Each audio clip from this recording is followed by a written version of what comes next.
안녕하세요. 성형외과 전문의 옵티마 성형외과 원장의 안나입니다. 복부 성형은 우리가 보통 복부라고 하는 가슴 밑선서부터 타구니에 이르는 부위에 살이 많이 늘어져 있거나 아니면 너무 살이 쪄서 체지방이 많거나 하는 것을 좀 더 나은 모습으로 만드는 것입니다. 복부 성형은 우리가 체중이 많이 늘었다가 빠졌다든지 아니면 임신을 했다가 출산을 했다든지 할 때 우리의 배 피부 밑에 있는 복근이라는 것이 있거든요. 복근을 싸고 있는 막들이 근육뿐만 아니라 그 막도 이렇게 늘어져서 이렇게 훅 빠지게 됩니다. 그래서 우리가 그거를 의학용어로도 앞치마라고 하거든요. 그 앞치마처럼 이렇게 늘어져 있는 피부를 다시 타이트하게 조이고 올려주는 것을 말합니다. 이때 배꼽이 많이 변형돼 있으면 배꼽도 함께 할 수 있고, 배꼽이 만약 크게 변형이 없다면 그 주변을 하면서 배꼽을 세이브할 수 있습니다. 이때 피부의 탄성이 만약 좋다면 지방 흡입을 가지고도 많은 부분을 타이트닝 할 수가 있고요. 만약에 내가 피부가 정말로 탄성을 잃고 많이 정말 에이프런처럼 이렇게 늘어져 있다면 그 축 늘어진 피부를 마치 우리 제왕절개 할 때 절개선을 넣는 그 비키니 라인이라고 하는 그 라인을 이용해서 피부를 없애게 됩니다. 정말 우리가 보통 일반적으로 할 때 피부를 되게 최소 10cm에서 30cm 이렇게 없애게 되거든요. 그래서 아무리 내가 처졌다고 하더라도 상당 부분 안전하게 다 없앨 수 있습니다. 복부 성형을 하는 여러 가지 방법이 있는데 그 중에 지방 흡입으로 할 수도 있고 또 피부를 절제할 수도 있으세요. 그리고 또 어떤 경우는 그 두 가지를 혼용하기도 합니다. 제일 널리 쓰이는 것은 위 복부는 상당히 피부가 탄성이 좋기 때문에 이 상복부는 아무리 살이 쪄 있어도 지방 흡입으로 많은 부분을 개선할 수 있는 경우가 많고요. 하지만 하복부는 완전히 피부가 이렇게 앞치마처럼 처져 있기 때문에 그 하복부는 피부를 절개해서 들어 올리는 것이 중요합니다. 우리가 보통 하복부가 그 정도 처질 정도면 우리가 이 서해부라고 하는 이 회음부랑 이쪽도 굉장히 많이 처져 있거든요. 그래서 이 사타구니를 접혀서 이렇게 땀띠가 이렇게 되게 되는데 그 회음부를 들어 올릴 수가 있기 때문에 굉장히 몸이 가벼워지는 느낌이 있으세요. 복부 성형을 어디까지 범위를 넓히냐에 달려 있는데요.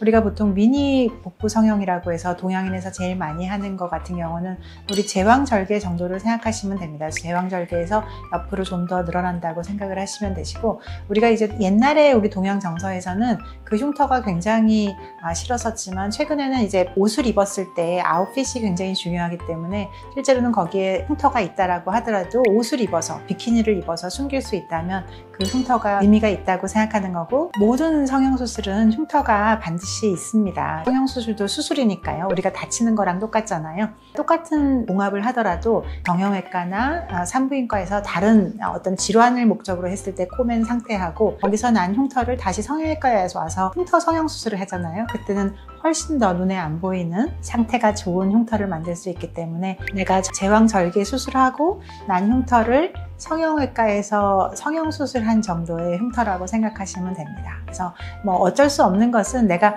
큰 원단을 가지고 옷을 줄이고 싶으면 반드시 이렇게 봉합을 해야 되잖아요. 또 내가 어떤 88 사이즈 옷을 5로 줄이고 싶다 그러면 반드시 다시 박음질을 해야 되거든요. 그래서 피부를 절개함으로써 그 옷의 라인을 다시 5 사이즈 예쁜 옷으로 만들 수 있듯이 그렇게 나에게 불필요한 피부를 없애고 다시 그거를 이렇게 봉합하는 선이라고 생각하면 됩니다. 근데 수술이 끝나고 나서도 이제 성형외과로서의 이 흉터 성형 관리가 들어갈 거기 때문에 생각보다 만족감에 비해서 그 흉터는 그렇게 많이 환자분들이 힘들어하지는 않으세요. 복부 성형은 우리가 보통 출산을 하신 분들이 사실 제일 많고요. 예전에는 출산하신 분들이 제일 많았고, 그 다음에 갱년기에 체중이 줄었다 빠지시는 분들, 또 체중이 계속 늘고 있는 분들에서 많았었는데, 최근에는 이제 청소년기에 살이 많이 쪄서 그 이후에 이제 다이어트 후에 늘어진 피부를 하시는 분들이 굉장히 늘어나고 있습니다. 그래서 이제 젊었을 때 내 바디 이미지 자체가 나는 그냥 이렇게 처진 사람이야 라고 이렇게 생각했던 것인데, 그것이 이렇게 다 없어지는 거를 보시면 그 어떤 수술보다도 만족도가 높으시거든요. 그래서 내가 살이 많이 쪄서, 그리고 다행히 또 살이 많이 쪘다가 빠져서, 그리고 임신하고 출산하고 수유한 후에 정말 이렇게 늘어진 가슴, 또 갱년기 이후에 한 번 더 살이 찌면서 찐 상태로 이렇게 늘어져 있을 때 그런 분들이 크게 가장 자주 하는 케이스라고 보시면 됩니다. 보통 미니 복부 성형은 이 배꼽 아래를 주력으로 해서 하는 것을 말하고요. 전체 복부 성형은 이 가슴 밑선서부터 아래까지 전체를 다 말하는 게 됩니다. 그리고 거기서 큰 차이 중에 하나는 배꼽을 건드리느냐 안 건드리냐세요. 그래서 배꼽을 유지하면서 그 배꼽 주위로 위쪽은 지방 흡입을 하고 옆구리도 지방 흡입을 하고 아래쪽에 늘어진 이 피부는 절개를 해서 회음부를 올려주는 것이 미니 절개술이 되시고요.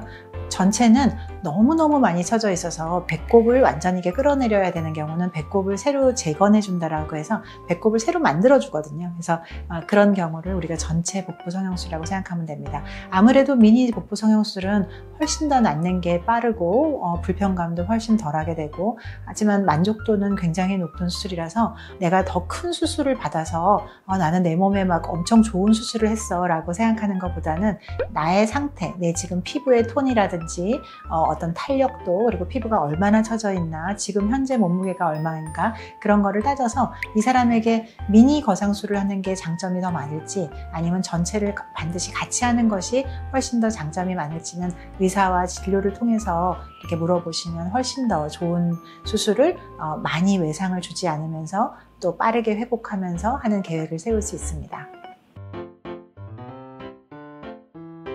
보통 제왕절개 흉터가 있는 사람은 복부 성형을 결정하는 게 훨씬 더 쉽습니다. 어차피 제왕절개 흉터는 아이를 안전하게 낳는 게 목적이었기 때문에 이렇게 성형술처럼 예쁘게 꾸밀 수는 없거든요. 그래서도 안 되고, 그렇기 때문에 보통 제왕절개 흉터는 다들 컴플렉스로 가지고 있죠. 근데 그 자리가 있으면 어차피 그 흉터만을 위해서 성형술 하시는 분들도 굉장히 많은데, 그 흉터를 이용해서 우리가 늘어진 피부를 없애고 나의 복근을 이렇게 타이트닝 할 수 있다 그러면 일석삼조가 되는 것이라서 이 제왕절개 흉터가 있으신 분에서 훨씬 좋습니다. 하지만 제왕절개 흉터가 없더라도 내가 피부가 완전히 이렇게 층이 져서 주름이 쫙 가시는 분들이 있어요. 이게 완전히 처지게 되면. 그래서 그 주름은 사실 흉터와 거의 비슷한 역할을 할 수가 있어서 그 주름을 이용해서 수술을 하게 되면 우리가 수술 후에 흉터를 숨기기가 훨씬 더 좋습니다.